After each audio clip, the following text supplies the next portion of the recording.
Stop the presses. I'm back from the land of the abyss and here to answer your 7 questions.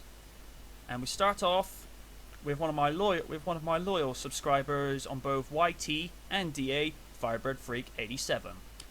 Who is your least favorite Sonic character from any continuity? That is a very interesting question. Least favorite. If I'm going to be absolutely honest, he's actually one of the more amusing characters, but at the same time his personality is like that of a wet dishcloth, and that being Antoine de Colette from Satam and Archie's Sonic the Hedgehog. Simply put, the guy makes he just makes Sonic, Sonic's personality look modest. I mean, Sonic can come off as a bit creepy sometimes when trying to win Sally's affection, but if Sonic's creepy, then Antoine is slimy. End of. Question 2 is from Gorax Weevil. Who's the most overrated and underrated superstars in the WWE? Well, let's talk underrated. Shelton Benjamin. This guy is a multiple-time World and WWE Tag Team Champion. He's a multiple-time Intercontinental Champion, has held the United States Championship once. And quite honestly, this guy should have been, World Champion at least twice by now. But according to the Laughing Man, in one Skype chat panel on main event night, is WWE won't push him because he sounds terrible on the mic. I have to agree with Joey Styles that not enough emphasis is being put on professional wrestling. And it's not hard to see why more and more people are going to TNA. As for most overrated, 3 words for you. John fudging Cena. I'm starting to see why more and more people absolutely despise this guy. I mean, don't get me wrong.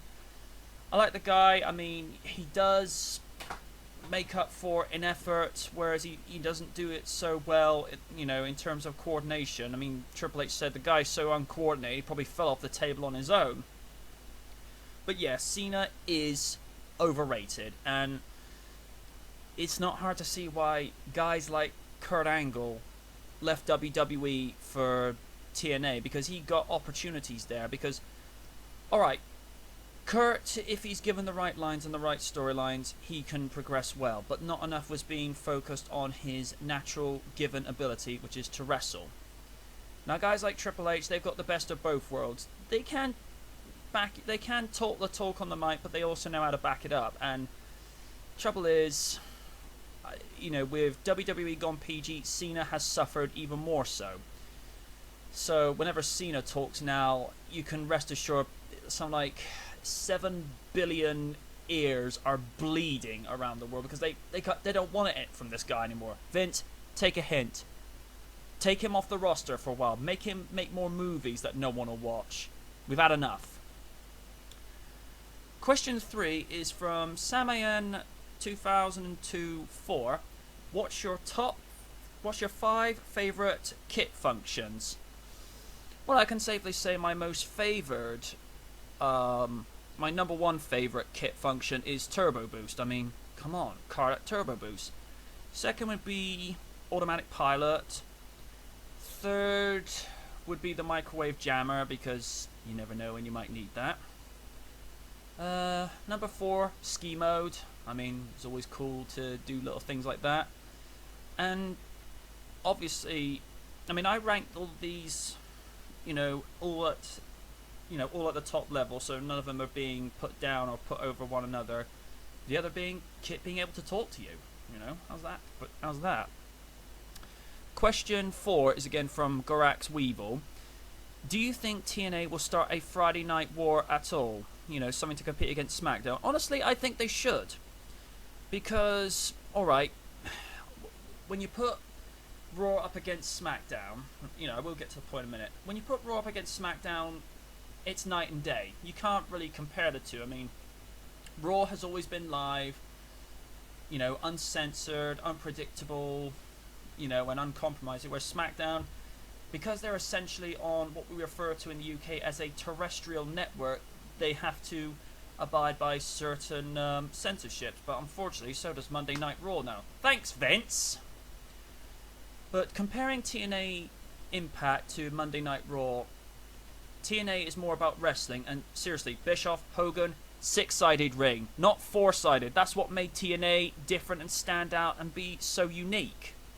Seriously, whose dumbass idea was it to sign Hogan and Bischoff to TNA? They don't know what works now.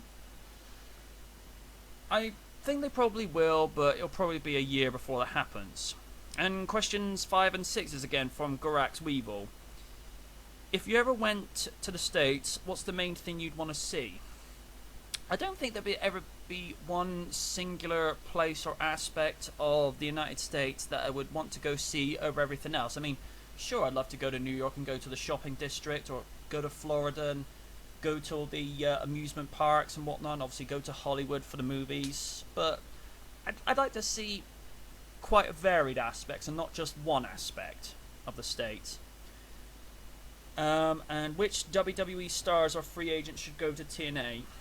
I think, like with the underrated question, I think Shelton Benjamin should go to TNA because, quite honestly, he's suffering in WWE. He's not being pushed like the way he should be. Another one, Kofi. I mean, Kofi Kingston's only really just got started, and he has done considerably well, you know, since he came in, you know, 2 or 3 years ago. I mean, he's been United States, Intercontinental, and Tag Team Champion, so he's not done badly. But, like I say, I think Shelton Benjamin would benefit from TNA, and maybe a couple of other superstars that are benefiting in the scene era.